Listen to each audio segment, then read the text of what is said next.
Las heparinas de bajo peso molecular no hacen milagros. Mi nombre es José Luis Rojas, docente universitario en Medicina Materno-Fetal. Esta es la revista académica del Dr. Rojita. Seguimos con nuestro firme propósito de compartir conceptos que estamos seguros van a ser de utilidad clínica.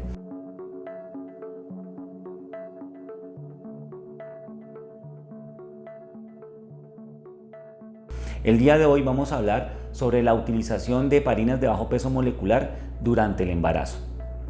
Cada vez es más creciente el número de pacientes que se formulan con heparinas de bajo peso molecular durante la gestación de alto riesgo, básicamente porque hay la creencia y la convicción que estos medicamentos le van a ayudar al embarazo a llegar a un feliz término si tiene antecedentes obstétricos adversos o si tiene antecedentes de eventos tromboembólicos. Hoy en día la literatura muestra algunas certezas, sin embargo, existen todavía ciertas incertidumbres que vale la pena mencionar más adelante. Actualmente podemos decir que las heparinas de bajo peso molecular se han utilizado en 3 escenarios: aquellas pacientes embarazadas con antecedentes de eventos tromboembólicos, aquellas pacientes embarazadas con antecedente de eventos obstétricos adversos y aquellas pacientes embarazadas y que tienen obesidad. Dicho esto, vamos a empezar a hablar de algunos aspectos relevantes. Primero, la paciente embarazada con antecedente personal de evento tromboembólico.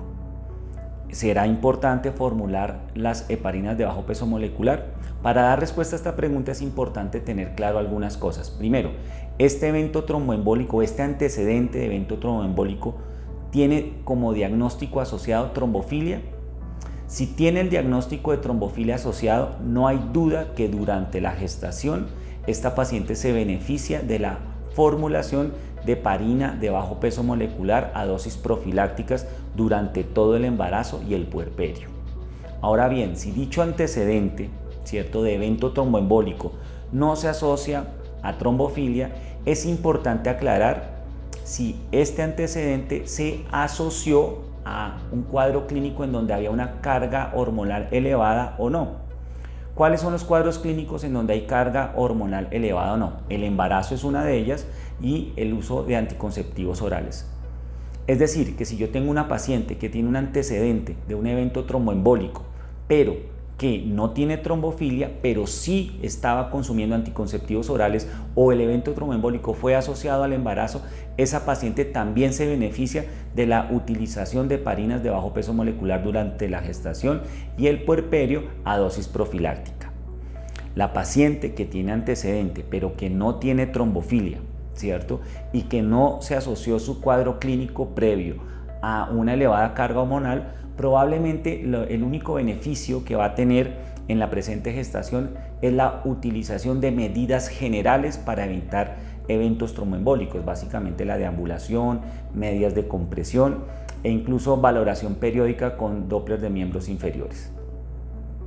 Siguiente escenario: pacientes con eventos obstétricos adversos y que quedan en embarazo. Aquí es muy importante aclarar que para poder tomar la decisión de formular o no heparinas de bajo peso molecular es indispensable tener el diagnóstico de trombofilia. Si existe el diagnóstico de trombofilia y un evento obstétrico y antecedente, de eventos obstétricos adversos, la formulación de la enoxaparina, de las heparinas de bajo peso molecular tiene cabida como profiláctico. Y en este escenario se da para 2 cosas. Primero, para evitar que una trombofilia tenga como síntoma un evento tromboembólico. Y segundo, que es un poco más cuestionable, tratar que una paciente tenga un feliz término de su gestación, ¿cierto?, que logremos llevar un embarazo a una edad gestacional viable, que se lo podamos entregar a la familia. Este último objetivo realmente falta mucho por decir, pero aparentemente las heparinas de bajo peso molecular podrían ayudar a que a pacientes con eventos obstétricos adversos y diagnóstico de trombofilia puedan tener un embarazo exitoso. Ahora bien, ¿qué es un evento obstétrico adverso? Se entiende como evento obstétrico adverso a 1. Pérdida gestacional recurrente, es decir, pérdidas tempranas menores de 10 semanas consecutivas. 2. preeclampsia y o restricción del crecimiento intrauterino severa de aparición temprana. Y 3, abruptio de placenta. Estas pacientes, siempre que tienen este antecedente, debe indagarse si tiene o no el diagnóstico de trombofilia. ¿Qué es lo que pasa en la actualidad? Que resulta que desafortunadamente, como la consulta preconcepcional no es una consulta universalmente realizada en nuestro medio, las pacientes que tienen este diagnóstico nunca se les estudia la posibilidad de tener trombofilia, llegan al embarazo sin estudio y nos vemos enfrentados a un problema.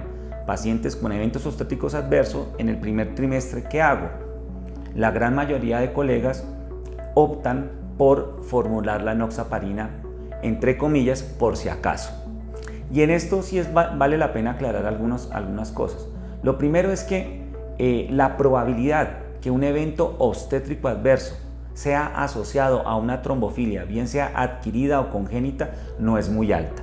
Es decir, que la inmensa mayoría de pacientes con eventos obstétricos adversos no tienen trombofilia, motivo por el cual estaríamos formulando heparinas de bajo peso molecular sin mayor indicación y seguramente con muy poca utilidad. En este sentido, pues la recomendación es entonces formular heparinas de bajo peso molecular en aquellas pacientes con eventos obstétricos adversos con trombofilia asociada. El último escenario que queremos comentar el día de hoy para la utilización de heparinas de bajo peso molecular es la gestación y la obesidad. Y aquí es importante aclarar dos cosas. Primero, toda paciente con índice de masa corporal mayor de 40 tiene que tener profilaxis antitrombótica con heparinas de bajo peso molecular. Segundo, toda paciente obesa con índice de masa corporal mayor de 30 más una condición adicional debe iniciarse heparinas de bajo peso molecular después de la semana 28. Ahora la pregunta es, ¿cuál es la condición, cierto, que me va a llevar a la formulación de heparinas de bajo peso molecular cuando hay un índice de masa corporal mayor de 30? Bueno, aquí existen tablas, calculadoras, algoritmos, en general cualquiera. Entonces, si yo tengo una paciente obesa, hipertensa, diabética, con preeclampsia, que la tengo en reposo, que tiene una amenaza de parto pretérmino, que la tengo en reposo, que tiene infecciones urinarias a repetición, esa paciente pues va a beneficiarse de la formulación de heparinas de bajo peso molecular. O sea, digamos, hay que simplificar esto porque tanta tabla, tanto algoritmo, tanto colorcito que le ponen a los algoritmos, pues lo que hacen es confundir al médico. Entonces, realmente estas son las dos consideraciones más importantes a tener en cuenta en las pacientes obesas, embarazadas, que requieren heparinas de bajo peso molecular para evitar eventos tromboembólicos. Básicamente es para eso. En futuros videos vamos a hablar un poquito más sobre el abordaje y el diagnóstico, ¿cierto?, de pérdida gestacional recurrente y qué hacer cuando hay el diagnóstico de antecedente de preeclampsia de aparición temprana.